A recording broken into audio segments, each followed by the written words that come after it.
Salut à toi, si c'est pour la première fois que tu me découvres, je suis Jonas Agbakou, un spécialiste et passionné de business intelligence.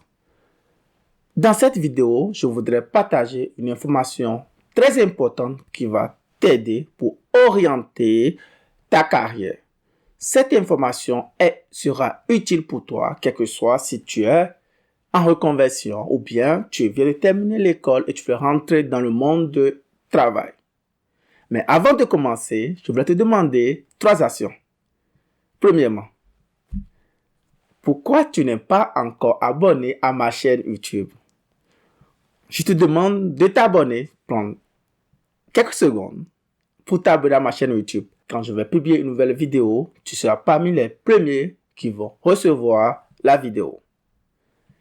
Et deuxièmement, si tu aimes ce que je fais, si tu aimes cette information que je partage avec toi, je te demande de liker et de partager la vidéo avec d'autres personnes. Là, on va atteindre plus de personnes, on va aider plus de personnes et cela va faire agrandir notre communauté. Et pour finir, je voudrais savoir ce que tu en penses de cette information que je voudrais donner en commentaire.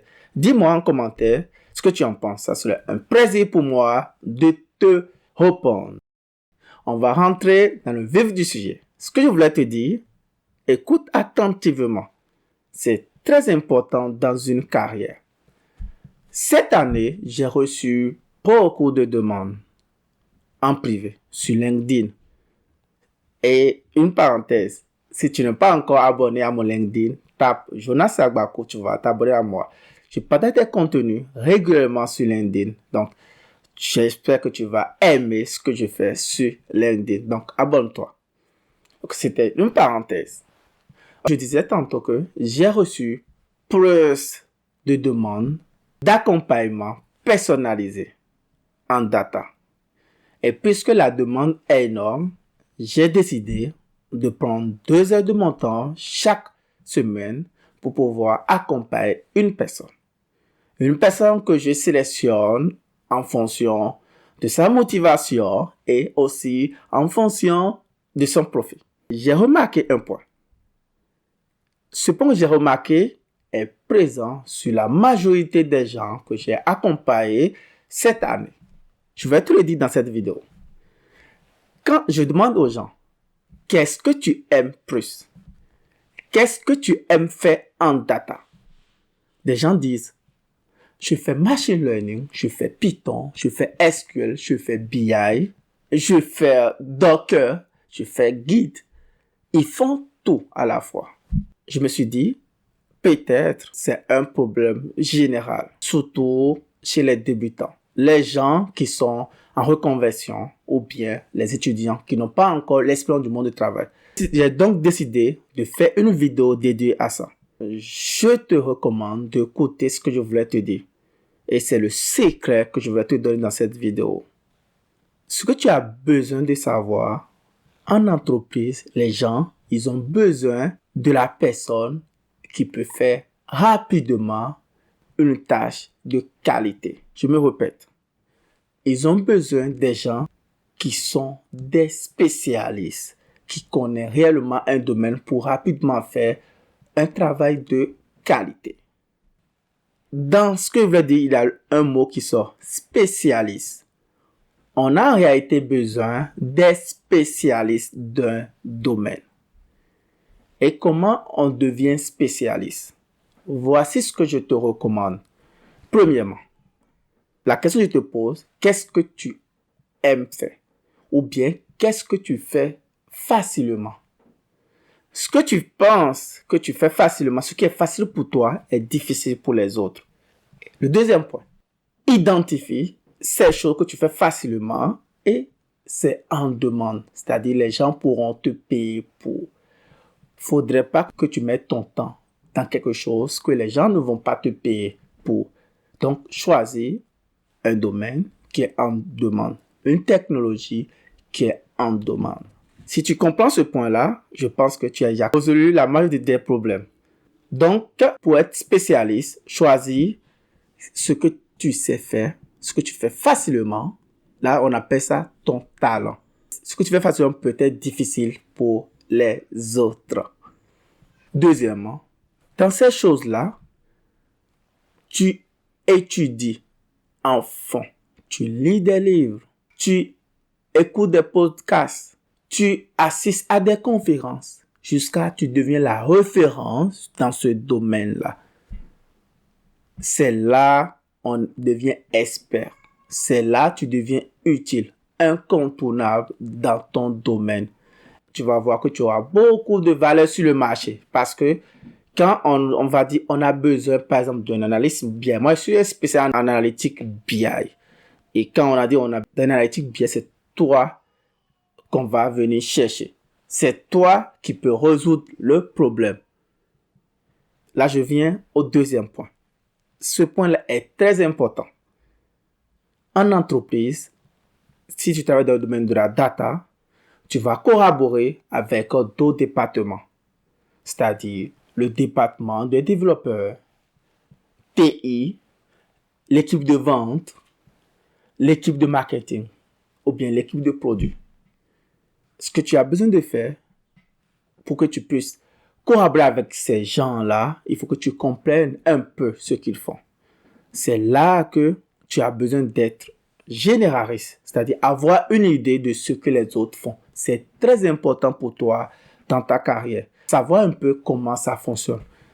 Ça va te permettre, quand tu vas recevoir un besoin, ça va te permettre de pouvoir cadrer le besoin, de pouvoir identifier c'est quoi ils ont besoin. Des fois, là, je peux te le dire, les parties prenantes, là, ne savent pas réellement ce qu'ils veulent.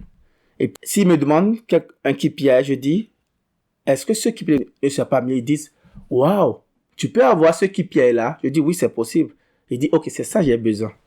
Donc, pour pouvoir faire ce que je viens de dire là, il faudrait que tu comprennes le besoin. Il faut que tu comprennes le métier de l'autre. C'est là que la connaissance du métier est très importante.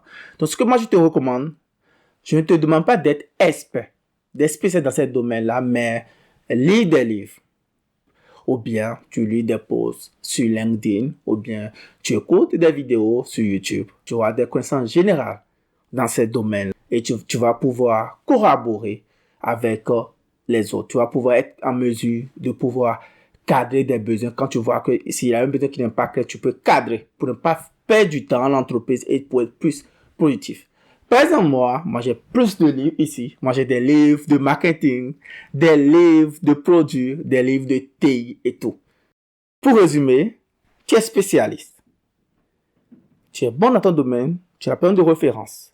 Donc, quand on a besoin d'une tâche, c'est toi qui sais faire cette tâche. C'est ça les gens ont besoin. Les recruteurs, là, ils n'ont pas besoin que tu maîtrises le tout. Ils ont besoin de quelqu'un qui sait faire Python. Ils ont besoin de quelqu'un qui est très bon en BI. Et quand tu es bon, tu deviens par la suite généraliste. Ça te permet de collaborer avec les autres départements, avec les autres personnes. Donc, si je prends par exemple le domaine du BI. En BI, je peux te rassurer. Tu as besoin de connaître SQL. C'est fondamental. Aujourd'hui, les bases de données relationnelles sont présentes partout. Et SQL est le langage utilisé pour pouvoir faire des requêtes sur les bases de données relationnelles. SQL n'est pas seulement utilisé pour des bases de données relationnelles. Tu peux l'utiliser pour pouvoir interroger les bases de données NoSQL. Par exemple, via Presto. Donc, vraiment, le SQL est vraiment incontournable dans le domaine de la data. Et je me demande, si je prends par exemple le domaine d'analytique BI, quelqu'un peut être bon sans maîtriser le SQL. Pour tenir une formation, j'ai écrit un guide sur le SQL dans lequel j'ai mis l'essentiel qu'il te faut pas. Tu n'as pas besoin de maîtriser le tout sur SQL. Les erreurs qu'il faut éviter. Donc, je vais mettre un lien dans le commentaire. Juste cliquer sur ce lien-là et puis tu vas pouvoir télécharger ton guide si tu voudrais te perfectionner en SQL. Ça, c'était une parenthèse. Pour des tâches qui sont complexes, par exemple, pour traiter des tests, là, il faudrait que tu aies des connaissances en Python. Ce que moi, je sais faire. Mon day-to-day, c'est SQL. Mais pour certaines tâches-là, ça ne va pas avec SQL. Donc, je maîtrise encore Python et puis j'utilise Python de côté pour pouvoir traiter ces demandes-là. Donc, il te faut Python. Très utilisé en data. Il a un outil Quand je dis par exemple, je demande à quelqu'un si tu maîtrises Git, il panique. Beaucoup ne maîtrisent pas. Or, cet outil est très très important. C'est très utilisé en entreprise. Donc, Git te permet de collaborer avec d'autres personnes, avec d'autres équipes, ou bien les membres de ton équipe sur le même projet. Et tu as besoin de maîtriser Git. Si le maîtrise Git, c'est bon. Et après, tu peux utiliser GitLab ou bien GitHub si tu souhaites. Donc, je te recommande vraiment de maîtriser Git. Et pour finir, il y a un outil qui est très important. Docker. Docker, en tant qu'analyste BI, par exemple, on ne te demande pas de maîtriser Docker, d'être expert sur Docker. Mais il faudrait que tu saches comment démarrer un conteneur Docker. Tu connaisses le fonctionnement. Là, ça va t'aider pour pouvoir être plus autonome dans tes tâches. Généralement, les tâches de Docker sont réservées aux développeurs, aux architectes. Mais toi, c'est juste comment l'utiliser. Je pense que Docker, c'est le présent. Moi, j'utilise beaucoup. Et je pense que c'est encore le futur. À bientôt. Merci. Si tu n'es pas encore abonné à ma chaîne YouTube, n'hésite pas à t'abonner. Je prépare des contenus très intéressants qui sont utiles pour toi en data. Aussi, tu peux m'envoyer un petit message sur LinkedIn. Je vais te répondre avec plaisir. Merci.